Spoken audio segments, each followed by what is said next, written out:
My biological parents didn't want me. After being bounced around in many other Indian homes, I ended up with my family, my auntie and uncle, who were always mom and dad to me. My parents always took me to church each week, but they also went to the bar on Friday nights. I wrapped myself in my mom's smoke-filled clothes after she came home, trying to find love. I was smart, and she showed me off, but I could never make her proud. I helped take care of her babies, first Betty, then Lynn, and when I was 10, Casey came along. He was mine, and I raised him. Love came alive. Grandpa Pete treated me like I was cherished. That was real love, though it only lasted for a little while. School wasn't that much fun either. I lived on the fringe of society because my skin was so brown. I graduated when I was 16 and went to beauty school. Mom and I always had a stormy relationship, and one day when I was doing someone's hair, my mother said to me, "I don't want to see you again or talk to you. If we see each other on the street, cross over to the other side."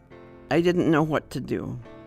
My client looked at me and said, "You can come live with me." So I did. When I was 17, a man forced himself on me, and I felt so ashamed. Cruising Grand Rapids was a thing then. A man and his buddy came up to me and asked if his buddy could live with me. I didn't see why not, so I said okay, if he stayed on the couch.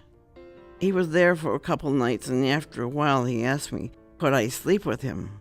I said, "No, I can't, unless we're married." He said, "Let's get married then." So we did. We had our first baby, Robin, when I was 18, but she died when she was 2 months old. I was at work, and she was with a babysitter. I don't know what happened. I felt so empty and alone, I just didn't care anymore. 2 years later, Rachel was born, my little diamond star. She brought joy back into my life. 2 years after that, Trina was born, another shining star. My next baby, Darling, went back to heaven when I was 6 months along. My heart was broken. 4 years after that, I had Carrie, who was also the light of my life. I loved my kids dearly, and yet there was an emptiness in my heart nothing could fill. My husband and I divorced after 13 years. The only thing I wanted was to be a good mother. I had no energy and could barely function. I was diagnosed with depression, and later with multiple personality disorder. In therapy, I worked hard on myself. I started breaking down the walls and embraced Helen as a whole person with a regular life. I didn't realize there was healing for my mental illness. There is help. One day, my mom apologized to me. She said, "I'm sorry for treating you worse than anyone ever should have been treated. I do love you." I realized she loved me the best she could, and I forgave her. In my 50s, I got tired of life and attempted suicide 3 times. My daughter told me, "You can't do this again. I don't want my kids to wake up some morning with their grandma dead." Rachel added, "I love you, and I need you in my life." My family saved my life.